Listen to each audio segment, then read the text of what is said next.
విషయాలు తెలియచేస్తున్నారు. మనమట ఆదరించడానికి ఒక సాధనాలుగా ఉండాలట. కారణం ఏంటంటే మనమందరం దేవుని చేత ఆదరించబడ్డాం. ఇప్పుడు మీరేం చేయాలంటే మీరు ఆదరించేవారుగా ఉండాలి అని చెప్తున్నప్పుడు నేను చాలా ఆలోచిస్తూ ఉన్నాను. God is the source of comfort. అంటే ఆదరణ రెండు రకాలుగా వస్తుంది. ఒకటి మనుషులు ఆదరిస్తారు, రెండు దేవుడు ఆదరిస్తాడు. మనం రెండేటికి వ్యత్యాసం మనం చూద్దాం. చాలామంది అనుకుంటారు దేవుడు సమస్యల్లో శ్రమల్లో దూరంగా ఉంటాడు అనుకుంటారు. కానీ అనేక సందర్భాల్లో మనం చూసినప్పుడు దేవుడు దూరంగా ఉండే దేవుడు కాదు. ఇంకా చెప్పుకోవాలనుకుంటే షద్రక్ మేషక్ అబేద్నెగో సమస్య చూసినప్పుడు ఆయన ఈవెన్ మంటల్లో వేసినప్పటికీ ప్రజలందరికీ ఏమనిపించిందంటే దేవుడు దూరంగా ఉన్నాడు అనిపించింది. కానీ మన దేవుడు దూరంగా ఉండే దేవుడు కాదు. ఆయన ఎప్పుడు చాలా దగ్గరగా ఉంటాడు. ఆయన మనలను ఆదరిస్తూ ఉంటాడు. అందుకనే దేవుని ఆదరణ కోసం ఆలోచించినప్పుడు కూడా ఆదరణ తాత్కాలికం కాదు. ఇప్పుడు కొన్నిసార్లు దెబ్బ తగిలింది అనుకోండి, ఏం చేస్తామంటే తాత్కాలికంగా రాస్తూ ఉంటాం, తాత్కాలికమైన మందు వేస్తూ ఉంటాం. కానీ దేవుడు ఇచ్చే ఆదరణట తాత్కాలికం కాదు. ఆయన మాటల్లో ఇప్పటికే మళ్ళీ మరుసటి రోజు ఉండవు అనుకోవడానికి కాదు. ఆయన చాలా చక్కని ఆదరణ ఇస్తాడు. ఆయన చేత ఆదరించబడితే ఇంకా అసలు మనము సంపూర్తి అయిన ఆదరణ పొందుకుంటాం. ఈ లోకంలో మరి గాయపడిన హృదయాలకు మనుషులు ఇచ్చే ఆదరణ సరికాదు. ఒక వ్యక్తి గాయపడ్డాడు, మానసికంగా గాయపడ్డాడు. అతను ఎక్కడికి వెళ్తాడు తెలుసా? లాయర్ దగ్గరికి వెళ్తాడు, కౌన్సిలింగ్కి వెళ్తాడు. కానీ అక్కడ వాళ్ళు తాత్కాలికమైన ఉపశమనం పొందుకుంటారు. కారణం ఏంటంటే మనం కేసు వేసేద్దాం, మనం వాళ్ళని జైల్లో పెట్టించేద్దాం అంటే అబ్బా అతని యొక్క ఎమోషన్స్ అన్నీ తీరిపోతాయి. కానీ అది తాత్కాలికం. కానీ దేవుడిచ్చే ఆ ఆదరణ ఉన్న చూశారు, దెబ్బతిన్న హృదయాలకి అది చాలా ఆదరణ ఇస్తుంది. గాయపడిన హృదయాల్ని అది బాగు చేస్తుంది. ఇక్కడ కొన్నిసార్లు మనము కొరింథీయులు రాసిన మొదటి పత్రికలో రెండో పత్రికలో చూసినప్పుడట శ్రమలలో ఒక ఉద్దేశం ఉన్నదట. ఎప్పుడైనా శ్రమలు మనకు వచ్చినప్పుడు ఒక ఉద్దేశం ఉంటుందంట. శ్రమల్లో కూడా ఉద్దేశమా? ఉదాహరణకి 10th క్లాస్ వాళ్ళకి ఒక శ్రమ వచ్చింది. ఏంటి ఆ శ్రమ అంటే ఎగ్జామ్ రాయాలి. ఇప్పుడు కాంపిటేటివ్ వారికి ఒక శ్రమ. ఏంటి ఆ శ్రమ అంటే వాళ్ళు నాలెడ్జ్ని వాళ్ళు పరీక్షించుకోవాలి. వారు మిగతా వారితో పోటీగా నిలబడగలరా లేరా, అప్పచెప్పిన పని చేయడానికి వాళ్ళకి కాంపిటేటివ్ స్పిరిట్ ఉందా లేదా, శ్రద్ధగా చదువుతున్నారా లేదా. చాలామంది శ్రమ వచ్చిందంటే చాలా కంగారు పడుతూ ఉంటారు. కొంతమంది పరీక్షలు రాయకుండా ఎగ్గొడేస్తూ ఉంటారు, పారిపోతూ ఉంటారు. కానీ శ్రమ రెండు రకాలుగా ఉంది, శారీరక శ్రమ, మానసిక శ్రమ. ఇప్పుడు ఇక్కడ మాట్లాడుతూ ఉన్నది ఏంటంటే సాధారణంగా శ్రమ మన విశ్వాసాన్ని బలపరుస్తుందట. శ్రమ వచ్చినప్పుడు దేవుని మీద ఆధారపడేలా చేస్తుంది. శ్రమ వచ్చినప్పుడు కొన్నిసార్లు ఏం చేస్తామంటే మనకి కష్టం వచ్చిందనుకోండి, మన తండ్రి దగ్గరికి వెళ్తాం, తల్లి దగ్గరికి వెళ్తాం, స్నేహితురాల దగ్గరికి వెళ్తాం, స్నేహితుడి దగ్గరికి వెళ్తాం, మనం పంచుకుంటాం శ్రమని. ఒకవేళ వాళ్ళు ఆ శ్రమని మిస్ఇంటర్ప్రిట్ చేస్తారేమో, కానీ మన యేసయ్య అలా చేయడు. యేసుక్రీస్తు ప్రభువారు శ్రమ పడేవారిని ఆదరించే దేవుడు. ఆయన శ్రమ పడ్డాడు, అందుకనే మనము శ్రమ పడినప్పుడు ఆయన ఆదరిస్తూ ఉంటాడు. పౌలు గారు చాలా చక్కగా ఎక్స్ప్లెయిన్ చేస్తున్నారు. We are delivered. అలాంటి శ్రమల నుంచి మనం విడిపించబడ్డాం. అయితే మనము ఇప్పుడు ఏం చేస్తున్నామంటే విడుదల పొందుతూ ఉన్నాము. ఇప్పుడు మనమట ఏం చేయాలట, అలాంటి శ్రమ పడే వారిని విడిపించే ఒక సాధనాలుగా మనం తయారవ్వాలట. మనం మంచి స్ట్రాంగెస్ట్ ప్రూఫ్ మనం బైబిల్ నుంచి చూస్తాం. పౌలు గారు తన సొంత అనుభవాన్ని ప్రజలకి గుర్తు చేస్తూ ఉన్నాడు. అనేక సార్లు ఆయన తృణీకరించబడ్డాడు. పౌలు గారు తృణీకరించబడ్డాడు, కొట్టబడ్డాడు, గాయపరచబడ్డాడు. సొంత ప్రజలైన యూదుల చేత తృణీకరించబడ్డాడు.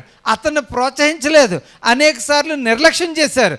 ఈవెన్ ఈ కొరింథీయులకు రాసిన రెండో పత్రికలో తన అపోస్తలత్వాన్ని నిరూపించుకోవడం కోసం ఎలాంటి శ్రమలు ఎలాంటి అవమానాలు పొందాడో అనే విషయాన్ని అక్కడ చాలా క్లియర్గా రాస్తూ ఉన్నాడు. అక్కడ తను జ్ఞాపకం చేసుకుంటూ ఉన్నాడు. పౌలు గారు అలాంటి సాక్ష్యాన్ని చెప్తూ నన్ను ఇలాంటి శ్రమలలో నుండి రక్షణ అనుభవంలో నడిపించిన నా ప్రభువుని నేను జ్ఞాపకం చేసుకుంటున్నాను అని అంటున్నాడు. ఈ ఆదరణ పొందుకోవాలంటే అది కేవలము దేవుని వలన మాత్రమే సాధ్యం. మనుషులు ఎలా చేస్తారంటే వాళ్ళు సరిగా ఆదరణ ఇవ్వలేరు. మనం ఆదరించే సేవ చేయాలి. ఆండ్రూస్ మిషన్ అన్నాం, అది సహాయం చేసే సేవ అని అన్నాం. ఆంద్రేయ తన సహోదరుడికి, కష్టంలో ఉన్న సహోదరుడిని, చేపలు పట్టలేని సహోదరుడిని, పనిలో ఫెయిల్యూర్ అయిపోయేవాడిని, చపల చిత్తమైన స్థిరమైన మనసు లేని తన సహోదరుని ప్రభువునొద్దకు నడిపించాడు. కాబట్టి ఆండ్రూస్ మిషన్ అని అనుకున్నాం. కానీ ఇప్పుడు మనం చేయాల్సింది ఏంటంటే ఆదరించే సేవ, కంఫర్టింగ్ మినిస్ట్రీ. మనం ఏ విధంగా మనం కంఫర్ట్ చేయాలి? శ్రమలలో ప్రార్థన చాలా అవసరం. ఆదరణ అంటే మనకు ఒకసారి చాలామంది కష్టపడుతూ ఉంటారు, శ్రమ పడతారు, వాళ్ళు మానసికంగా స్థిరమైన మనసు ఉండదు, చాలా కష్టాల్లో ఉంటారు. అప్పుడు పౌలు గారు ఏం చెప్తున్నారంటే మీరు ఈ శ్రమల నుంచి బయటపడాలంటే, సరి అయిన ఆదరణ పొందుకోవాలంటే ఓన్లీ వన్ వే. ఆ వే ఏంటంటే ప్రార్థన చేయడమే. It connects people. చూడండి, ఎయిర్టెల్లో కనెక్ట్స్ పీపుల్ అనుకుంటారు, లేకపోతే కనెక్ట్ అవుతలేదంటారు, ఫోన్ చేస్తూ ఉంటారు, కనెక్ట్ అవుతలేదు అనుకుంటారు. కానీ బైబిల్ ఏం చెప్తుందంటే మనమందరం కూడా కనెక్ట్ అవ్వాలంటే ఓన్లీ వన్ వే అట. అదేంటి తెలుసా? ప్రార్థన. ప్రార్థనలో మనం కనెక్ట్ చేయబడాలి, దేవునితో కనెక్ట్ అవ్వాలి, మనం ఒకరితో ఒకరు కనెక్ట్ అవ్వాలి. కొరింథీయులు రాసిన మొదటి పత్రిక 3వ వచనం నుంచి 11వ వచనం వరకు చూస్తే చాలా అద్భుతంగా పౌలు గారు మాట్లాడుతూ ఉన్నారు. ఇప్పుడు నేను ముందే చెప్పాను, మనుషుల యొక్క ఆదరణ, దేవుని యొక్క ఆదరణ. ఇప్పుడు ఎలాగంటే కాంక్రీట్ ఏంటంటారు, ఇలస్ట్రేషన్స్కి వచ్చేద్దాం. మనుషుల ఆదరణ ఎలా ఉంటుంది, దేవుని ఆదరణ ఎలాగుందో చూపిస్తాను. ముందు 2-3 ఉదాహరణలు మనుషుల ఆదరణ ఎలాగుంటుందో చూద్దాం. ఓకే. కొత్తగా అల్లుడు అత్తోరింటికి వెళ్ళాడంట. ఎవరా? అబ్బా, చాలామంది నవ్వుతున్నారు కదా. నేను ఆలోచిస్తున్నాను, మన చర్చిలో మన పిల్లలందరూ చిన్న చిన్నవాళ్ళుగా ఉన్నారు. అంటే యంగ్ చర్చ్ అన్నమాట మనది, కొత్తది ఇప్పుడే పుట్టింది. మన పిల్లలకి అందరికీ పెళ్ళి చేసిస్తే, వాళ్ళందరికీ పిల్లలు పుడితే, వాళ్ళందరూ ఎదిగి పెద్దోళ్ళు అయ్యి అప్పుడు యూత్ అందరూ రావాలి. మాకు 2-3 యూత్ కనబడుతున్నారు. ఎవరు? మన వీర్రాజు గారు పిల్లలు, ఇంకెవరు రాజుగారి పిల్లలు, తర్వాత ప్రతిభ, వాళ్ళ పిల్లలు ఇంకా రాలేదు. ఇంకా అలాగా. కాబట్టి ఇంక మీరు అందరూ మీ పిల్లలందరినీ చాలా జాగ్రత్తగా, నేను వాళ్ళ కోసం చూస్తున్నాను, ఇక్కడ కూర్చున్నాను, ప్రార్థన చేస్తున్నాను, ఇంకా పిల్లలు రావాలి త్వరగా అనుకుంటూ ఉన్నాను. మన పిల్లలందరూ ఎదిగిపోవాలన్నమాట. అప్పుడు చర్చి అలా పెరుగుతూ ఉంటుంది. ఒక అల్లుడు అత్తోరింటికి వెళ్ళాడట. అత్తోరింటికి వెళ్తే వెళ్ళాడు, 3 రోజులు ఎంజాయ్ చేశాడు, తిరిగి వాళ్ళ ఇంటికి వెళ్ళిపోయాడు. అప్పుడు తల్లి అడిగిందనే, ఎలాగున్నారో మీ అత్తారు మీ మాంగారు అందరూనే, ఏంటి ఏమేమి తినేసి ఇస్తే పెట్టి బొగ్గలు వచ్చినాయి అన్నారట. ఊరకనే అంటారు కదా. అంటే అవునమ్మా, మా అత్తమ్మ గారు అరిసెలు వండుతారు అనుకున్నారు. అవునా, మరి ఏమైంది? అదే ఆ పిండి సరిగా అవ్వలేదట, అది సరిగా పోయడం రాలేదంట. ఓ, అరిసెలు వండలేదు. మరి ఏం చేశారు? సరే బూర్లన్నీ వేద్దారు అనుకున్నారు, అదేమో నానలేదంట, మినపప్పు నానబెట్టారు. అవునా, మరి ఇంకేం చేశారు? ఆ చికెన్ వండుతారు అనుకున్నారు, తీరా వచ్చి సాటర్డే షాపులు లేవు. అవునా, మీ అత్తగారు చాలా మంచి పని చేసింది. ఏం చేసింది? పెదాల మీద పప్పలు వండిందిరా బాబు అన్నారంట. ఏం చేసింది? అరిసెలు వండేదా? అరిసెలు వండాలి అనుకున్నదంట, కానీ వండిందా? లేదు. పోనీ బూర్లు వండుదాము అన్నదంట, వండిందా? లేదు. మనుషుల ఆదరణ ఎలాగుంటుందంటే అలా ఉంటుందన్నమాట. యాకోబు తన పత్రికలో రాస్తున్నాడు 2వ అధ్యాయంలో, అయ్యో చలి పెడుతుందా, అయ్యో భోజనం లేదా, పోన్లే నీకోసం నేను ప్రార్థన చేస్తాను, నువ్వు వెళ్ళు అంటారట. ఏం చేస్తారు? యాకోబు రాసిన 2వ పత్రిక 2వ అధ్యాయంలో ఉంటుంది. ఈ పూటకి చలి కాసుకో, పోన్లే బయటకు వెళ్ళి చలి కాసుకో అంటారంట. భోజనం లేదా, పర్వాలేదులే దేవుని కోసం పస్తుపోడు అంటారట. పేదవాళ్ళని వాళ్ళు అస్సలు పట్టించుకోవట్లేదంట. యాకోబు చాలా బలంగా చెప్తాడు. బహుశా ఈ యాకోబు ప్రభు సహోదరుడైన యాకోబు. ఆ సమయంలో యోసేపు, మరియా వాళ్ళు చాలా పేదరికంలో ఉండేవారు. ఈవెన్ దేవునికి ఇవ్వడానికి వాళ్ళకి గొర్రెలు పొట్టేలు లేవు, కానీ 2 పావురాలు మాత్రం తీసుకొచ్చారు, గొవ్వలు తీసుకెళ్ళి ఇచ్చారు. ఓకే, అంత పేదరికం. మరి చాలామంది క్రీస్తు ప్రభు తర్వాత కొంచెం మంది బిడ్డలు పుట్టినట్టు ఉంటుంది. వాళ్ళు అంతమంది పిల్లల్లో సరైన భోజనం ఉండదు. సరే, అప్పటికే అవమానాలు ఎదుర్కొంటున్నారు. వాళ్ళకి సరైన భోజనం లేదు, సరైన బట్టలు లేవు. అలాంటి సమయంలో యాకోబు చాలా కష్టాన్ని ఎదుర్కొని అరే మీరు విశ్వాసం అంటారు, మీరు ఎంతో ప్రార్థన చేస్తున్నాను అంటారు, క్రియలు లేని విశ్వాసము మృతము. ఏంటది? క్రియలు లేని విశ్వాసము మృతము. మీ ఆదరణ పైనే ఉంది. మనుషులు కేవలము చాలా మంచోడు అంటూ ఉన్నారు, అయ్యో పాపం ఇలా జరిగింది అంటూ ఉన్నారు. అంతేగాని వాళ్ళు సరిగా మనుషులను ఆదరించడం లేదు. భర్త వలన ఆదరణ పొందుకోవడం లేదు. ఈవెన్ భార్య వలన భర్తలు ఆదరణ పొందుకోవడం లేదు. వాళ్ళు ఎవరి పనులు వాళ్ళే చేసుకుంటూ ఉన్నారు. ఇంతకుముందు ఫోన్ వచ్చిందనుకోండి, టెలిఫోన్ ఉండేది. ఆ ఫోన్ వచ్చినప్పుడు అందరూ ఒకళ్ళ తర్వాత ఒకళ్ళు మాట్లాడి అలా కూర్చునేవారు. ఇప్పుడు సెల్ ఫోన్లు రాగానే అందరూ విడిపోయారు.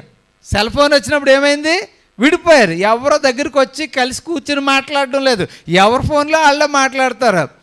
మేడం గారు ఫోన్ వచ్చింది అనుకోండి, నేను అంటాను నా ఫోన్ చేయమని అంటాను. కారణం ఏంటంటే నా దగ్గర ఫోన్ ఉంది కదా, అందులోనే మాట్లాడడం ఎందుకు? ఇంతకుముందు ఒకటే టీవీ ఉండేది. ఇంట్లో వాళ్ళు పక్కింటి వాళ్ళు అందరూ వచ్చేవారు. ఒక్కొక్కసారి టీవీ బయట పెట్టి అందరిని పిలిచేవారు. ఇప్పుడు ఎవరింట్లో వాళ్ళకి టీవీ, ఎవరి చేతిలో వాళ్ళకి టీవీ. ఇంకెందుకు? మనుషులు విడిపోతూ ఉన్నారు. ఆదరణ, కంఫర్ట్, ఒకరితో ఒకరు కనెక్ట్ అయ్యి ఉండడం, లేకపోతే ఒకరితో ఒకరు సంభాషించుకోవడం, మాట్లాడడం నెమ్మదిగా తగ్గిపోయింది. ఇంతకుముందు ముసలివాళ్ళు ఉండేవారు. వాళ్ళతో మాట్లాడమంటే చాలా ఫీల్ అయిపోయారు. నాతో ఒక్కళ్ళు మాట్లాడతలేదు, పలకరించడం లేదని ముసలివారు చాలా బాధపడేవారు. ఇప్పుడు ఆ బాధ లేదు. దానికి కారణం ఏంటి? ఉదయం 6 గంటల నుంచి రాత్రి 12 గంటల వరకు టీవీ సీరియల్స్ వచ్చేస్తున్నాయి, అయ్యే మాట్లాడేస్తున్నాయి. వాళ్ళు కష్టం, ఎమోషన్స్ అన్నీ కూడా అక్కడే టీవీ దగ్గర పోతున్నాయి. కాబట్టి కేవలం అలా టీవీ చూస్తూ కూడా తినేస్తూ ఉన్నారు. ఎవరు మాట్లాడారా, ఎవరు వచ్చారా, ఏం పెట్టారో కూడా చూసుకునే పరిస్థితి. మనుషులు కంఫర్ట్ సరిగా లేదు. కానీ యేసుక్రీస్తు ఆదరించు దేవుడు. దేవునికి స్తోత్రం, హల్లెలూయా. యేసుక్రీస్తు ఎవరు చెప్పండి? ఆదరించు దేవుడు. ఇప్పుడు రియల్ స్టోరీకి వద్దాము. 2 స్టోరీస్ మీతో చదివిస్తాను. లూకా సువార్త 18వ అధ్యాయము. లూకా సువార్త 18వ అధ్యాయం 35వ వచనం నుండి 2 వచనాలు చదవండి. ఆయన యెరికో పట్టణమునకు సమీపించినప్పుడు ఒక గ్రుడ్డివాడు త్రోవ పక్కను కూర్చుండి భిక్షం అడుగుకొనుచుండెను. చాలండి. మార్కు సువార్త 10వ అధ్యాయము. మార్కు సువార్త 10వ అధ్యాయము 46వ వచనం నుండి చదువుదాం. వారు యెరికో పట్టణమునకు వచ్చిరి.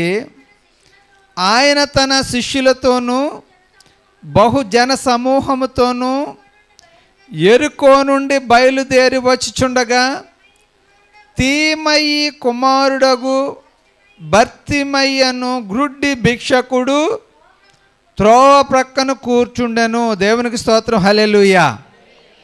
ఎవరు కొట్టు కట్టేతను? కరెక్ట్గా చెప్పండి. ఇలాగ ఎవరన్నా బెగ్గర్స్ అడుగుతుంటే ఎవరు అబ్బాయి అని అడుగుతాం మనం. కరెక్ట్గా చెప్పండి. బైబిల్లో ఎన్నో అద్భుతాలు జరిగినాయి. ఇతని సోషల్ స్టేటస్ ఏంటి? బైబిల్లో ఎన్నో అద్భుతాలు జరిగినాయి. ఎవరైనా బెగ్గర్ ఉన్నాడు అనుకోండి, ఉదాహరణకి అపోస్తుల కార్యాలు 3వ అధ్యాయంలో ఒక బెగ్గర్ ఉంటాడు. బెగ్గర్ అంటే అడుక్కునేవాడు. అతను ఎవరో, అతని తల్లిదండ్రులు ఎవరో ఎప్పుడైనా రాశారా ఎవరైనాని? అసలు ఎవరు అడుగుతారు? ఇప్పుడు మన రియల్గా మాట్లాడుకుందాం. ఎవరన్నా ముసలోళ్ళు మన చర్చికి వచ్చారనుకో బయట నుంచి, బాబు నువ్వు ఎవరి కొడుకు అని అడుగుతారా ఎవరన్నానే? అసలు అతను పేరే అడగరు కదా, పేరే అడగరు. మరి చాలా చక్కగా ఉంది. సోషల్ స్టేటస్ అని ఒకటి ఉంటుంది. సోషల్ స్టేటస్ అంటే ఏంటంటే ఇలాగా త్రిభుజాకారంలో ఉంటుందంట. కింద కామన్ పీపుల్ ఉంటారంట, మధ్యలో మధ్య తరగతి పీపుల్ ఉంటారంట, టాప్లో ఎవరు ఉంటారో బాగా ధనవంతులు ఉంటారు. ఇప్పుడు అలా లెక్కేసుకున్నాం అనుకోండి, అక్కడ పరిసయ్యులు, సద్దూకాయలు, హేరోదీయులు, ఇతని యొక్క స్టేటస్ ఎక్కడున్నది?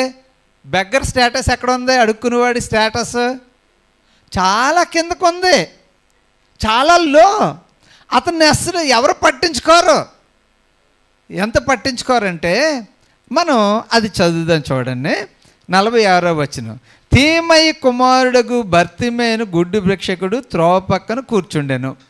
ఈయన నజరేయుడైన యేసు అని వాడు విని, దావీదు కుమారుడా యేసు, నన్ను కరుణించుమని కేకలు వేయ మొదలుపెట్టెను. దేవునికి స్తోత్రం, హల్లెలూయా. ఇక్కడ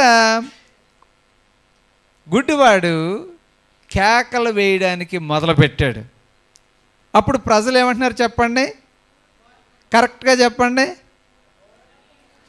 హే ఊరకా, మాట్లాడక, బుద్ధి లేదా, నువ్వేంటి ఇలాగ అరుస్తావు? ఎందుకంటే వాళ్ళందరూ గొప్పవాళ్ళు. గొప్పవాళ్ళు ఎప్పుడుని మీరు కొన్ని పెద్ద పెద్ద చర్చిలకు వెళ్ళారనుకోండి, చాలా సైలెన్స్, అలర్ చేయకూడదు. ఎందుకంటే వాళ్ళందరూ చాలా పెద్దవాళ్ళు, పెద్దోళ్ళ పక్కన మనం మాట్లాడకూడదు కదా. కాబట్టి చాలా భయం భయంగా కూర్చుంటారు, భయం భయంగా బయటకు వస్తారు. అందులో అస్సలు అల్లరి చేయకూడదు. ఇప్పుడు యేసు ప్రభుతో ఉన్న వాళ్ళు అందరూ ఎవరు? చాలా పెద్దోళ్ళు. ఒక బెగ్గరు యేసు అనగానే మాట్లాడగా. ఒక్కోసారి పేదోళ్ళకి అందరూ బాసులే. ఎలాగా? పేదవాళ్ళకి అందరూ అధికారులే. బాస్ అంటే ఏంటంటే అతను పేదవాడు కదా, ఏం చేస్తారు? డబ్బున్న వాళ్ళందరూ ఒక జల్ల కొట్టేస్తారు. కారణం ఏంటంటే అతను పేదవాడు, మాట్లాడడానికి అవకాశం లేదు. మరి యేసు ప్రభు ఇచ్చే ఆదరణ, మనుషులు ఇచ్చే ఆదరణ చూడండి. ఒక వ్యక్తి కష్టంలో ఉన్నాడు, దేవుని కోసం అరుస్తూ ఉన్నాడు. ప్రజలు అతన్ని గైడ్ చేయాలి. అయ్యో నీకు యేసు ప్రభు వారు కావాలా, ఆగు తీసుకెళ్తాము, ఆయన పరిచయం చేస్తాము అని చెప్పాలి. కానీ ఏం చేస్తున్నారు? మాట్లాడుకో, నోరు మూసుకో, గద్దించారు. అక్కడ ఎంతమంది? కొంతమంది నొక్కేసి ఉండొచ్చు. ఎందుకంటే అతను బెగ్గర్ని కొడితే ఎవడు పట్టించుకుంటాడు? ఎవరు పట్టించుకోరు. కానీ యేసు ప్రభు వారు నిలబడ్డారు. దేవునికి స్తోత్రం, హల్లెలూయా. అది ఆయన యొక్క ప్రత్యేకత. ఇతను సోషల్ స్టేటస్ లేదు, ఇతను మనం గుర్తించక్కర్లేదు, ఇతనికి మనం స్కాలర్షిప్ ఇవ్వక్కర్లేదు, ఇతనికి మనం సపోర్ట్ ఇవ్వక్కర్లేదు, అలాంటివి ఏమీ లేవు. కొన్నిసార్లు కొంతమందికి ఏం చేస్తారంటే బ్యాక్గ్రౌండ్ చూసి ఉద్యోగాలు ఇస్తారంట. బ్యాక్గ్రౌండ్ చూసి, అరే వాళ్ళు మన ఫ్రెండ్ వాళ్ళ కొడుకు, మనం ఇవ్వకపోతే ఎలాగా అనుకుంటూ ఉంటారు. కొంతమందికి వాళ్ళకి మంచి గిఫ్ట్ ఇవ్వాలనుకుంటారు. కారణం ఏంటంటే వాళ్ళు మంచి సపోర్ట్ చేస్తున్నారు, వాళ్ళకి మంచి గిఫ్ట్ ఇవ్వకపోతే ఎలాగా అనుకుంటూ ఉంటారు. అంటే మనుషుల యొక్క ఆదరణ ఎప్పుడు వాళ్ళ యొక్క సోషల్ స్టేటస్ మీద ఆధారపడి ఉంది. కానీ యేసు ప్రభు వారు ఎప్పుడు అదేం చూడలేదే. ఆయన బోధ ఒకసారి మనం విందాం. ఆయన బోధ ఏం బోధించాడు తెలుసా? మొదటివారు కడపడివారు. కడపడివారు అంటే ఏంటి? మొదట వచ్చిన వాళ్ళు కాదు. ఇప్పుడు సోషల్ స్టేటస్లో హై స్టేటస్ ఉంది. ఇక్కడ మొదటి వారు రిచ్ పీపుల్, వాళ్ళు చాలా గొప్పవారు అనుకుంటున్నారు. వాళ్ళు కాదు గొప్పవారు, కడపటి వారే గొప్పవారు. దేవునికి స్తోత్రం, హల్లెలూయా.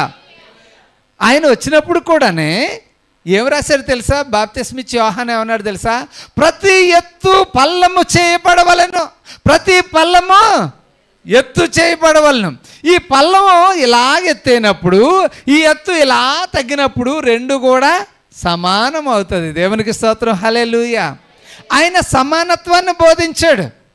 మనుషుల్లో ఈ సమానత్వం లేదు. మనుషుల్లో స్టేటస్లు ఉన్నాయి, కుల తారతమ్యాలు ఉన్నాయి, చదువు తారతమ్యాలు ఉన్నాయి, లేకపోతే వాళ్ళు ధనము భేద తారతమ్యాలు ఉన్నాయి. కానీ యేసు ప్రభు వారు అందరినీ సమానంగా చూస్తున్నారు. ఇది మార్కు సువార్త 10వ అధ్యాయంలో రాయబడింది. అంటే towards the end of his ministry, ఆయన తన మినిస్ట్రీని పూర్తి చేసుకుని ఆయన సిలువకు వెళ్ళే ముందు ఈ యొక్క అధ్యాయంలో ఈ అద్భుతం రాశాడు. సిలువకి వెళ్ళే ముందు కూడా అద్భుతం రాశాడు. ఇక్కడ మనం ఒక మంచి విషయాన్ని చూద్దాం. ఆ మంచి విషయం ఏంటంటే, యేసుక్రీస్తు ప్రభువారు అన్నారట, మనం యెరూషలేముకి వెళ్తున్నాము, అక్కడ మనిషి కుమారుని పట్టుకుంటారు, సిలువ వేస్తారు అని చెప్పారట. చూడండి 10వ అధ్యాయము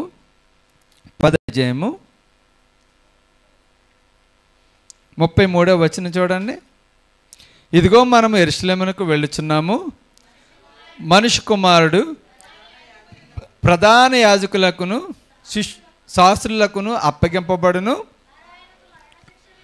వారు ఆయనకు మరణశిక్ష విధించి.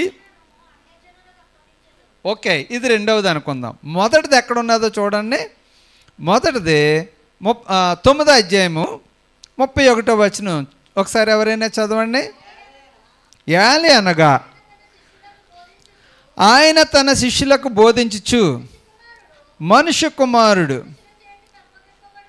మనుషుల చేతికి అప్పగింపబడుచున్నాడు, వారు ఆయనను చంపెదరు. ఒకసారి ఆగండి. వీళ్ళకి ఏమర్థమైంది? చాలా క్లియర్గా అర్థం చేసుకోండి. మనుషుల ఆదరణ ఎలాగుంటుందో చూద్దాం. ఇంతకుముందు అనేవారు, ఎదుటింటోడు లేకపోతే దేనికో స్థలం దొరికేదంట, ఎదుటింటోడు లేడంట. ఇంకా పిల్లలు అందరినీ ఇంతకుముందు పబ్లిక్ టాయిలెట్లు కదా, అందులో కూర్చోబెట్టేస్తా ఉండేవారంట. అదే అంటే మేము స్థలం చూస్తున్నాం అనేవారట. ఇప్పుడు యేసు ప్రభు వారు ఏమన్నారంటే, అయ్యో నేను మరి త్వరలో చనిపోతాను అంటే, అవునా ప్రభువా? వెంటనే శిష్యులందరికీ ఒక డౌట్ వచ్చింది. ఆ డౌట్ ఏంటి తెలుసా? ఇప్పుడు మాలో ఎవడ గొప్పవాడు అంటే వాళ్ళ ఇంటెన్షన్ ఏంటి? ఇది ఎక్కడ రాయబడి ఉంటుందంటే 10వ అధ్యాయంలో ఉంటుంది, 13వ వచనం నుంచి. ఆయన బోధిస్తున్నాడు. ఏమని బోధిస్తున్నాడంటే, మనిషి కుమారుడు పట్టబడతాడు, ఆయన సిలువ వేయబడతాడంటే శిష్యులు ఏమనాలా? ఆయన ఆదరించాల. కానీ వీళ్ళు ఏమంటున్నారు? మాలో అంటే ఏంటి అంటే దాని అర్థం ఏంటి? నెక్స్ట్ ఎవరు ఉండాలి? పేతురు గారు ఉండాలా, యోహాను గారు ఉండాలా, ఆయన ఉండాలా? మనుషుల ఆదరణ. మళ్ళీ ఆయన అంటాడు, ఇక మాలో ఎవరు గొప్పవాడు? అప్పుడు యేసు ప్రభు వారు ఏం చెప్పారు తెలుసా? లేదు మీరు ఎవరో గొప్పవాళ్ళు కాదు, ఒక చిన్న బిడ్డను తీసుకుని వారి మధ్య నిలబెట్టి ఇతనిలాగా ఉండాలి మీరు అని చెప్పాడు. దేవునికి స్తోత్రం, హల్లెలూయా. 10వ అధ్యాయంలో చాలా క్లియర్గా చెప్తాడు. ఇక్కడ ఏమంటాడు తెలుసా? మీరు ఎవరు గొప్పవాళ్ళు అంటే, నాకు చిన్నపిల్లలు కావాలి, నాకు పేదవారు కావాలి, నాకు అవసరతలో ఉన్నవారు కావాలి, కష్టాల్లో ఉన్నవారు కావాలి. మీరు అనుకుంటున్నారు గొప్పవాళ్ళు ఫస్ట్ అనుకుంటా ఉన్నారు, కానీ నాకు చిన్న బిడ్డలు వీళ్ళందరూ కావాలి. యేసుక్రీస్తు ప్రభు వారు వారిని ఆదరిస్తూ ఉన్నాడు, పేదలను ఆదరిస్తూ ఉన్నాడు. మీరు నీతి కొరకు ఆకలి దప్పుగలవారు ధన్యులు, వారిది పరలోక రాజ్యం అంటా ఉన్నాడు. దేవునికి స్తోత్రం, హల్లెలూయా. ఆయన ఎంత చక్కగా బోధిస్తున్నాడో చూడండి. అది అయిన తర్వాత మళ్ళీ రెండోసారి అన్నాడు, మనిషి కుమారుడు చనిపోతున్నాడు అని అన్నారు. ఇప్పుడు ఏమన్నారు తెలుసా? మొదట ఏమన్నారు? మనలో ఎవరు గొప్పవాళ్ళు అయితేని అన్నారు. నెక్స్ట్ వెంటనే సక్సెస్ని వెతుక్కుంటా ఉన్నారు. మళ్ళీ రెండోసారి ఏమన్నాడు యేసు ప్రభు వారు? మనిషి కుమారుడు చనిపోతాడు అంటే వెంటనే యోహాను యాకోబు వారి అమ్మగారిని పంపించారు. వాళ్ళు వచ్చి అంటున్నారు, ప్రభువా ఎనీవే నువ్వు వెళ్ళిపోతున్నావు కదా, నీ రాజ్యంలో నా కొడుకు ఒక పక్కనే ఇంకో కొడుకు ఆ పక్కన ఉండేలాగా చూడండి వీళ్ళ ఆశలు చూడండి. వాళ్ళు యేసు ప్రభు వారిని ఆదరిస్తున్నారా లేకపోతే స్వార్థం చూస్తూ ఉన్నారా? కొన్నిసార్లు ఆదరించడం అంటే, మీరు ఒక మంచి స్టోరీ ఉంది, మీరు విన్నారా లేదో? ఒకసారి ఒక మిషనరీ సిక్ అయిపోయాడంట. సిక్ అంటే తెలుసు కదా, రోగం వచ్చేసింది. అతను ఇంట్లో ఉన్నాడు. అతను మిషనరీ కదా, ఇతర దేశం నుంచి వచ్చాడు, ఎవరు లేకపోతే ఒక వ్యక్తి మాత్రం రోజు వచ్చేవాడు. అయ్యగారు ఎలా ఉన్నారండి, ఈరోజు ఆరోగ్యం ఎలాగుంది, మందులు వేసుకున్నారా అని అడిగాడంట. అడిగితే బాబు ఈరోజు చాలా నీరసంగా ఉంది అయ్యా, చాలా కష్టంగా ఉంది, అయ్యో పాపం అని వెళ్ళిపోయాడట. మళ్ళీ మరుసటి రోజు టెన్షన్గా వచ్చేసేవాడు. 8:30 కల్లా వచ్చేసాడు. అయ్యగారు నిద్రలేసారా, ఎలాగున్నారు, ఆరోగ్యంగా ఉన్నారా, టిఫిన్ చేశారా, టీ తాగారా అంటే ఈరోజు పర్లేదు, కొంచెం బాగున్నానంటే చాలా సంతోషం అని వెళ్ళిపోయాడంట. అలాగ ఒక వారం రోజులు అయిన తర్వాత ఈ మిషనరీ గారు చక్కగా ఆరోగ్యవంతులయ్యి లేచి తలదూకుంటూ అద్దం ముందు చక్కగా చూసుకుంటే 8:15 అలాగవుతుంది.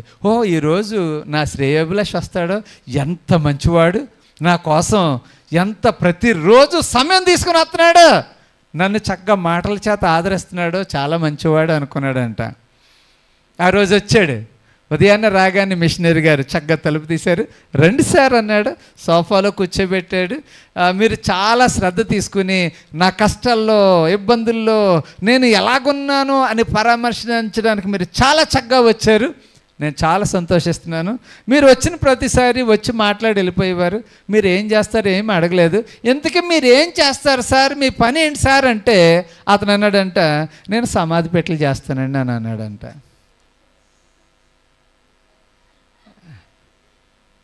మనుషులు ఆదరణ ఎందుకు వస్తారు, ఆదరించడానికి.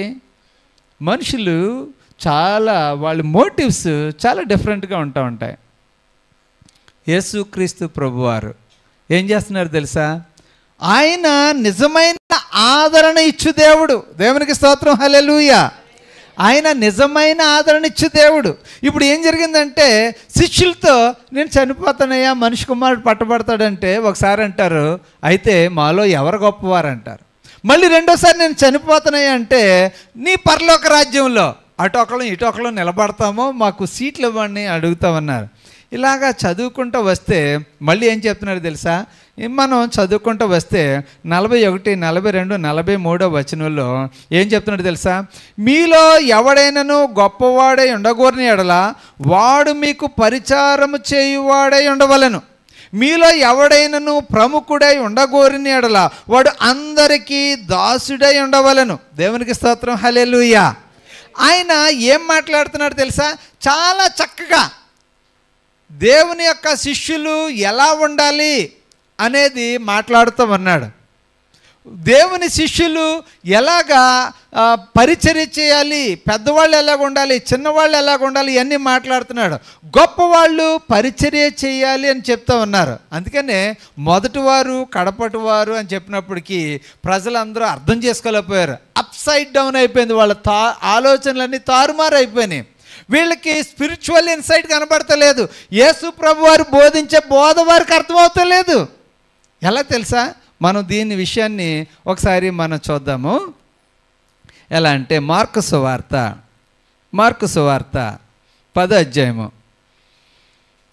47వ వచనం, 48వ వచనం, 49వ వచనం చాలా చక్కగా ఉంది.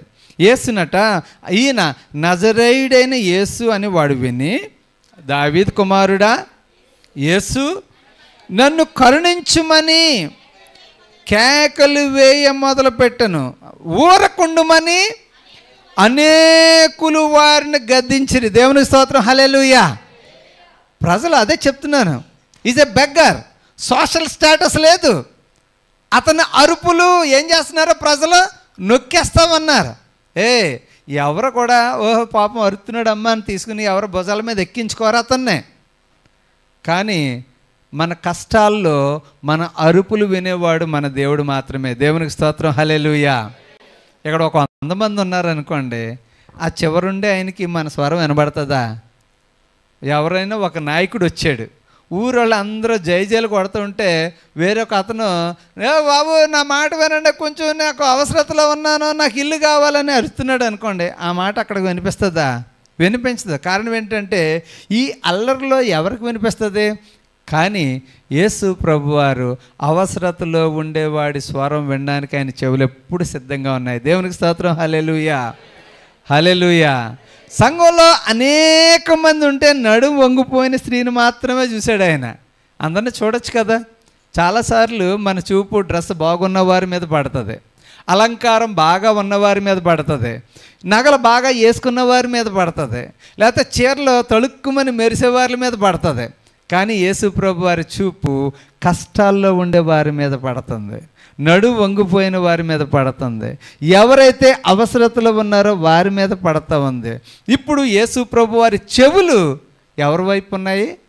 ఎవరైతే ఆయన కోసం ప్రార్థన చేస్తున్నారో వారి వైపు ఉన్నాయి. అందుకని పేతురు ఏమంటాడంటే, ఆయన చెవులు వారి మొరలకు ఒగ్గి ఉన్నవి అని ఉంటుంది. దేవునికి స్తోత్రం, హల్లెలూయా. నేను చదువుతూ ఉన్నప్పుడు యేసుక్రీస్తు ప్రభువారు ఆయన నిలబడి ఆయన కేకేయండి, ఆయన పిలవండి అని అన్నాడంట. దేవునికి స్తోత్రం, హల్లెలూయా, హల్లెలూయా. అతను ఎవరు చెప్పండి?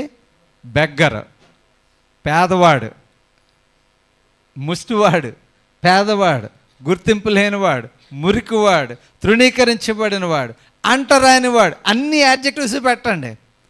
అతను ఎవరో భుజం మీద చెయ్యేసి నుంచోబెట్టుకోం. ఎంత అందమైన బట్టలు వేసుకొని భుజం మీద చెయ్యేస్తామా? వెయ్యం. అతనేమి సెంటు కొట్టుకుని లేడు. తృణీకరించబడినవాడు, గుర్తింపు లేనివాడు. కానీ ఇక్కడ ఏం రాశాడు తెలుసా? మార్కు అక్కడ మాత్రం రాశాడు తీమయి కుమారుడు అని రాశాడు. దేవునికి స్తోత్రం, హల్లెలూయా. ఎవరి కుమారుడు? నిజానికి తీమయి కుమారుడు అంటే గ్రీకులోని టిమే అంటే హానర్ అని అర్థం. గౌరవించదగిన వాని కుమారుడు. తెలుగులో అర్థం ఏంటి తెలుసా? గౌరవించదగిన వాని కుమారుడు. ఎంత బాగుంది అంటే సమాజంలో గౌరవించదగిన వాని కుమారుడు అంత స్థితికి చితికిపోయాడు. అంత సోషల్ స్టేటస్ అతను తొక్కేసింది. అతన్ని ప్రజలు గద్దిస్తున్నారు, నోరు మూయించేస్తామన్నారు. అతనికి ఒక్కడికే ఫిజికల్గా కళ్ళు లేవేమో, కానీ చుట్టూ ఉన్న సమాజానికి స్పిరిచువల్గా కూడా కళ్ళు లేవు. అతని కష్టాన్ని గుర్తించలేకపోతున్నారు, అతను అరుపులు వినలేకపోతా ఉన్నారు. ఓన్లీ యేసుక్రీస్తు మాత్రమే అతని అరుపులు వింటా ఉన్నాడు. దేవునికి స్తోత్రం, హల్లెలూయా. నీ అరుపులు నీ పక్కింటి వాళ్ళకి వినిపించకపోవచ్చు, నీ హృదయ వేదన నీ దేవునికి వినిపిస్తుంది. దేవునికి స్తోత్రం, హల్లెలూయా. నువ్వెందుకు ఏడుస్తున్నావు? భర్త కోసం ఏడుస్తున్నావు, పిల్లల కోసం ఏడుస్తున్నావు, పెళ్ళిళ్ళ కోసం ఏడుతున్నావు, పెళ్ళి కావాలని బాధపడుతున్నావు, లేకపోతే పిల్లల చదువు కోసం, ఉద్యోగం కోసం, చక్కని ఇల్లు కట్టుకుందారని ఇల్లు మధ్యలో ఆగిపోయింది, ఇల్లు స్థలం కోసం, దేనికోసం నువ్వు ఏడుస్తూ ఉన్నావు. పెన్షన్ రాలేదు, ఏడుస్తున్నావు. ఏంటి నీ ఏడుపు? దేనికోసం? ప్రజలు వింటలేదు, అధికారులు వింటలేదు, నీ పేపర్లో ఏమీ శాంక్షన్ అవుతలేదు. కానీ నీ స్వరం వినేవాళ్ళు అక్కడ ఉన్నారు. ఆయన నీ కష్టాన్ని వింటాడు, నీ సమస్యను వింటాడు. అంతమంది జనం మధ్య యేసుక్రీస్తు ప్రభువారు నాకు అతను కావాలి, పిలవండి అంటూ ఉన్నాడు. అక్కడ ఆయన బోధకు, ఆయన చేసిన పనికి సమానత్వం కనిపిస్తుంది. ఆయన ఏమన్నాడు తెలుసా? నాకు గొప్పవాళ్ళు కాదు, పేదవాడు కావాలి. మీలో గొప్పవాళ్ళు అనుకుంటున్నారు చూసారా, నేను వాళ్ళకి పరిచర్య చేయడానికి రాలేదు. నేను ఎవరైతే పేదవాళ్ళుగా ఉన్నారో వారికి పరిచయం చేయడానికి వచ్చాను. ఇప్పుడు ఒక పేదవాడిని పిలిచి అడుగుతున్నాడు, నీకేం కావాలి అన్నారు. యేసు ప్రభు వారు ఏమన్నాడు? నీకేం కావాలి. యాక్చువల్గా మీరు బెగ్గర్ని అడగండి, నీకేం కావాలంటే డబ్బు కావాలంటారు. కారణం ఏంటంటే వాళ్ళు అడుక్కునే వాళ్ళు. అన్నిసార్లు కూడా బైబిల్లో చూసినప్పుడు, లేకపోతే బయట కామన్గా చూసినప్పుడు ఎవరో నీకేం కావాలని అడగరు. ఒక బెగ్గర్ని పిలిస్తే ఏదో ఇచ్చి పంపించేస్తారు. ఈయనంటే డిఫరెంట్గా అడుగుతున్నాడు. పోనీ అతను ఏమనాలా? నాకు ఒక బిల్డింగ్ ఇచ్చేయండి, నేను కుదురుగా నేను సంపాదించుకున్నది అంతా కూర్చుని తినడానికి అవసరమైంది ఇచ్చేయండి అనాలా. ఇక్కడ చాలా చక్కగా ఉంది. నేను నీకేం చేయాలని నువ్వు కోరుకుంటా ఉన్నావు. నాకేం కావాలి? నాకు చూపు కావాలి అనడం మనం చూస్తాం. నాకు దృష్టి కావాలి. దేవునికి స్తోత్రం, హల్లెలూయా. ఇప్పుడు ఇలాగా చదువుతూ ఉన్నప్పుడు నేను చదువుతుంటే మళ్ళా లూకాసు వార్తకి మనం వద్దాం. లూకాసు వార్త 18వ అధ్యాయం కదా, చదవండి. ఆ స్టోరీ చదవండి లాస్ట్లో.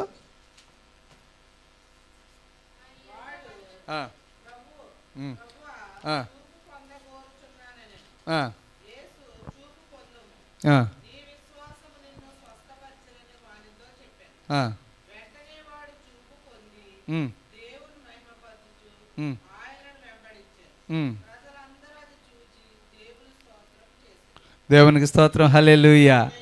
ఈ వచనాలు చదివినప్పుడు చాలా చాలా విచిత్రంగా ఉంటుంది.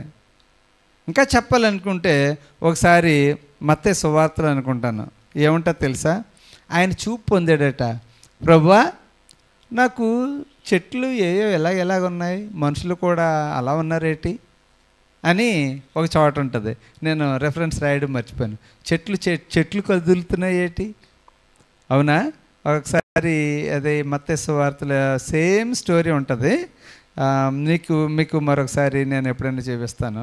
అక్కడ కూడా ఏంటంటే యేసుక్రీస్తు ప్రభువారు మాట్లాడిన ఈ సందర్భంలోనే ఉంటుందన్నమాట. అక్కడ స్వస్థత చేసినప్పుడు ఏమవుతుందంటే, నీకేం కనిపిస్తుంది అని అడుగుతాడు యేసుక్రీస్తు ప్రభువారు. ఏం కనిపిస్తుందంటే ఆయన ఏమంటాడంటే, చెట్లులా కనిపిస్తలేదు, అవి ఎలా కనిపిస్తున్నాయో తెలుసా, అవన్నీ బ్లర్గా కనిపిస్తున్నాయి అని చెప్తాడు.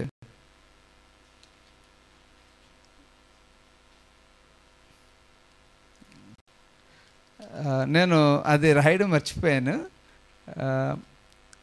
మత్తయి సువార్తలో ఉంటుంది అలాగా, మార్కు సువార్తలో, మొత్తం ఇది 3 పుస్తకాల్లోనూ కూడా ఉండడం చాలా అద్భుతం. కారణం ఏంటంటే, జరిగిన ఈ అద్భుతం ఎలా ఉంటుందంటే, ఇక్కడ నాకు దృష్టి కలుగు చేయము అని ఆయనతో అన్నప్పుడు యేసుక్రీస్తు ప్రభువారు అంటారు, ఓ నీకు దృష్టి వచ్చింది, నువ్వు వెళ్ళు అని చెప్తారు. దేవునికి స్తోత్రం, హల్లెలూయా. అయితే ఇదే గుడ్డివాడి కోసం చెప్పాల్సి వచ్చినప్పుడు ఏమవుతుందంటే, అతనికట్ట వెంటనే చూపు రాలేదట. 2 సార్లు స్వస్థత చేయాల్సి వచ్చింది. ఎవరిని? గుడ్డివాడిని. మొదట స్వస్థత చేసినప్పుడు, ప్రభువా నాకు సరిగా కనిపించడం లేదు. ఏం కనిపించడం లేదు? ప్రజలు నాకు అర్థమవుతలేదు. ఇదిగో చెట్లు ఉన్నట్టుగా కనపడతా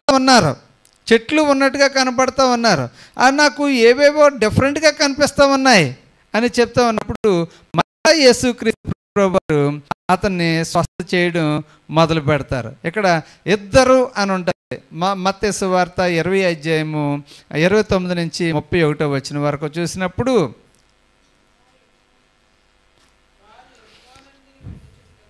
ఇక్కడ కూడా వారు, ప్రభువా మా కన్నులు తెరవవలెను అనిరి. కాబట్టి యేసు కనికరపడి వారి కన్నులు ముట్టెను. దేవునికి స్తోత్రం, హల్లెలూయా.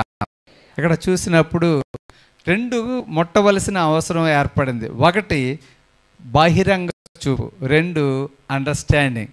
మొదటి బహిరంగ చూపు. మనుషులు ఎలా ఆదరిస్తున్నారు తెలుసా? మనుషులు ఎలాగ ఆదరిస్తున్నారంటే వాళ్ళ యొక్క సోషల్ స్టేటస్ని బట్టి ఆదరిస్తూ ఉన్నారు. కానీ ప్రభు అలా కాదు. ప్రభు ఎప్పటికీ కూడా మిమ్మల్ని నన్ను ఆదరిస్తూనే ఉన్నారు. నీవు ఒంటరివాడిగా ఉన్నావు, వెలివేయబడిన దానిగా ఉన్నావు, బంధువులు వెలివేశారు, చుట్టాలు పట్టించుకోవడం లేదు, నేను ఒంటరిగా ఉన్నాను అనుకుంటా ఉన్నాం. కానీ నీ స్వరాన్ని నీ ప్రభు అయిన యేసుక్రీస్తు వారు వింటూ ఉన్నారు. దేవునికి స్తోత్రం, హల్లెలూయా.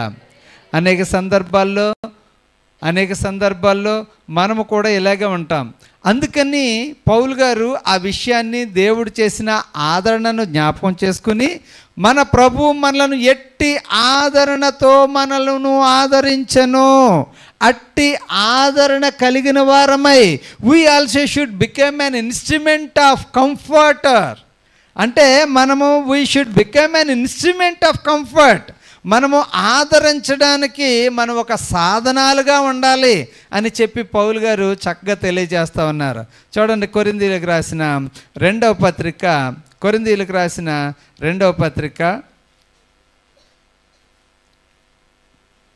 10వ వచనం. ఆయన అట్టి గొప్ప మరణము నుండి మమ్మును తప్పించెను, ఇక ముందుకును తప్పించును, మరియు మా కొరకు ప్రార్థన చేయుట వలన మీరు కూడా సహాయము చేయుచుండగా ఆయన ఇక ముందును మమ్మను తప్పించునని ఆయన యందు నిరీక్షణ గలవారమై ఉన్నాము. అందువలన అనేకుల ప్రార్థన ద్వారా మాకు కలిగిన కృపావరము కొరకు అనేకుల చేత మా విషయమై కృతజ్ఞతాస్తుతులు చెల్లించుచున్నాము. అది ఒకటి. తర్వాత 4వ వచనంలో, దేవుడు మమ్మును ఏ ఆదరణతో ఆదరించుచున్నాడో, ఆదరణతో ఎట్టి శ్రమలో ఉన్నవారినైనను ఆదరించుటకు శక్తి గలవార మగునట్లు ఆయన మా శ్రమ అంతట్లో మమ్మును ఆదరించుచున్నాడు. దేవునికి స్తోత్రం, హల్లెలూయా. దేవుడు ఎలాగ ఆదరిస్తాడు? గుడ్డివాడిని ఎలాగ ఆదరించాడు? అతని అరుపులను ఆపేశాడు. బలహీనులైన మనలను ఆయన బలపరిచే దేవుడు. నీ స్వరము ఎత్తినప్పుడు బహుశా నీ చుట్టాల్లో తృణీకరించి ఉండొచ్చు, నీ బంధువులు తృణీకరించి ఉండొచ్చు, మన స్వరాన్ని తొక్కేసి ఉండొచ్చు. నేను ఎన్ని అనుభవాలు మీతో పంచుకోవచ్చు, రోజుకు ఒక అనుభవం పంచుకోవచ్చు. పౌలు గారు అలాగే పంచుకునేవారు. అయితే ఆయన అనేక ప్రాంతాల్లో తిరిగినప్పుడు అదే అనుభవాన్ని అనేక సార్లు పంచుకొని ఉంటాడు. కాకపోతే నా సంఘం ఒకటే కాబట్టి పదే పదే పంచుకున్నాం అనుకోండి, చాలా వింతగా ఉంటుంది. కొన్నిసార్లు మనం ఏదైనా ఒక మంచి పని చేద్దారనుకోండి, నీ వల్ల కాదు, ఆగిపో, నువ్వు ఉండిపో, అదేంటి నువ్వు మిషనరీ వర్క్ చేయలేవు, అసలు నువ్వేంటి, నీ పర్సనాలిటీ ఏంటి, నువ్వెక్కడ చేస్తావు అని అనొచ్చు. కానీ మన స్వరం ఎక్కడికి వినబడుతుంది? ప్రభువుకు వినబడుతుంది. మరి ఇక్కడ ఆల్ నైట్ ప్రార్థన చేస్తున్నారు, మీ స్వరం పక్కోళ్ళకి విసుగ్గా ఉండొచ్చు, నోరు ముయ్యండి అనొచ్చు, గద్దించి ఉండొచ్చు, ఎంత అల్లరి చేస్తున్నారు ఏంటి అనుకోవచ్చు. కానీ ఆ స్వరం ఎవరికి వినబడుతుంది? మన దేవునికి వినబడుతుంది. ప్రియమైన సహోదరి సహోదరుడా, కొన్నిసార్లు నువ్వు తృణీకరించబడ్డావా? నీ భార్యతో తృణీకరించావు, భర్తతో తృణీకరించావు, ఎవరితో ఎవరితోనైనా నువ్వు తృణీకరించబడు. కానీ క్రీస్తు ప్రభువారు నిన్ను తృణీకరించేవారు కాదు. నీ సోషల్ స్టేటస్ని బట్టి నిన్ను ఆయన ప్రేమించడం లేదు, నీకున్న కులాన్ని బట్టి ఆయన నిన్ను ప్రేమించడం లేదు, లేకపోతే నువ్వు ఎవరు వాడువైనా ఎవరి దానివైనా యేసుక్రీస్తు ప్రభువారు నిన్ను ప్రేమిస్తూ ఉన్నారు. అక్కడ గౌరవించదగిన కుమారుడు రోడ్డు పక్కన ఉన్నాడు, అవసరతలో ఉన్నాడు, మురికిగా ఉన్నాడు, గుర్తించబడిన వాడిగా ఉన్నాడు. ఆయన యేసుక్రీస్తు ప్రభువారు ఆగి అతను రమ్మనండి అని అన్నాడు. ఈ దినాన ఆయన నిన్ను నన్ను పిలుస్తున్నాడు. ఆయన ఏమని పిలుస్తున్నాడంటే, శ్రమలో ఉన్న నీవు ఆయన దగ్గరికి వచ్చినట్లయితే నీ యొక్క కంటిని ఆయన ఓపెన్ చేస్తానంటా ఉన్నాడు. ఆత్మీయ నేత్రాలని, మనోనేత్రాన్ని ఆయన తెరుస్తాను అంటా ఉన్నాడు. రక్షణ ఆయన నీకు ఇస్తానంటా ఉన్నాడు. ఈ సమయంలో మనమందరూ కూడా కళ్ళు మూసుకుని చిన్న ప్రార్థన చేద్దాం. హల్లెలూయా, హల్లెలూయా, హల్లెలూయా. ప్రభువా, నీవు మా అండర్స్టాండింగ్ బాగు చేయండి, మేము చక్కగా ఇంటర్ప్రిట్ చేయడానికి సహాయం చేయండి. మా కన్నులు బాగు చేయండి, నిన్ను చూడడానికి నేర్పించండి. మాకు ఆదరణ ప్రజలకు ఇవ్వడం నేర్పించండి. చాలామంది ఆదరిస్తారు, అది సరైన ఆదరణ కాదు. చాలామంది ప్రేమిస్తారు, వారి అవసరతల నిమిత్తమే ప్రేమిస్తారు. చాలామంది ప్రభువా, నీవు నిజమైన ఆదరణ ఇచ్చే దేవుడవు, నీవు నిజముగా ప్రేమించే దేవుడవు. పౌలు గారు తెలియచేస్తూ ఉన్నారు, ఆయన ఎట్టి ఆదరణతో మమ్మను ఆదరించెను, మేమును అట్టిగా ఆదరించాలనుకుంటూ ఉన్నాము. మాకు ఇవ్వాల్సిన ఆదరణ అంతా ప్రార్థనే. మీరు ప్రార్థించండి. పరిశుద్ధుడు అయిన తండ్రి, నీకు వందనాలు చెల్లిస్తూ ఉన్నాం. మా ప్రియులందరి కోసం ప్రార్థన చేస్తున్నాం. ఇదిగో చిన్న బిడ్డల కోసం ప్రార్థన చేస్తున్నాం, పెద్దవారి కోసం ప్రార్థన చేస్తున్నాం, ఉద్యోగాల కోసం ఎదురు చూసేవారి కోసం ప్రార్థన చేస్తున్నాం, ఎగ్జామ్స్ రాసేవారి కోసం చూస్తున్నాం, కాంపిటేటివ్ ఎగ్జామ్స్ రాసేవారి కోసం చూస్తున్నాం. తండ్రి, వారు ఎంతగా వారు ఎంతగా ఏడుస్తూ ఉన్నారో, దుఃఖిస్తూ ఉన్నారో, స్థిరంగా నిలబడడం కోసం దుఃఖిస్తూ ఉన్నారు, ఆర్థికంగా వాళ్ళు సోషల్ స్టేటస్ సంపాదించుకోవడానికి దుఃఖిస్తూ ఉన్నారు, సరైన ఉద్యోగం లేక ఏడుస్తూ ఉన్నారు. ఓ తండ్రి, వారి అవసరతల కోసం నీ పాద సన్నిధిలో ఏడుస్తూ ఉన్నారు. వారు పక్కవారితో చెప్పుకోలేకపోతూ ఉన్నారు. భర్తతో సమస్య, పక్కవారితో చెప్పుకోలేకపోతూ ఉన్నారు. తల్లిదండ్రులతో సమస్య, పక్కవారితో చెప్పుకోలేకపోతూ ఉన్నారు. ఓ తాను ప్రేమించిన వారితో సమస్య, పక్కవారితో చెప్పుకోలేకపోతూ ఉన్నారు. ఇలాగ ఎన్నో చెప్పుకోలేని బాధలతో ప్రజలు బాధపడుతూ ఉన్నారు. ప్రభువా, అంతమంది గుంపు ఉన్నప్పటికీ అవసరతలో ఉన్న వాని స్వరము నీ చెవికి చేరింది. ఈ దినాన ప్రార్థన చేస్తున్నాము, ఇక్కడ ఎవరైతే అవసరతలో ఉన్నారో వారి యొక్క స్వరాన్ని నీ యొక్క చెవికి చేర్చుకోమని ప్రార్థన చేస్తున్నాం. వారికి చక్కని విడుదల అనుగ్రహించమని ప్రార్థన చేస్తున్నాం. నీ వాక్యం చేత మమ్మల్ని బలపరిచినందుకే వందనాలు. వచ్చిన మా ప్రియులందరినీ దీవించమని, ఈ యూట్యూబ్ ఛానల్ చేస్తున్న ప్రతి ఒక్కరిని మీరు దీవించమని మా ప్రభువును రక్షకుడైన యేసుక్రీస్తు నామమున బట్టి అడుగుచున్నాము తండ్రి.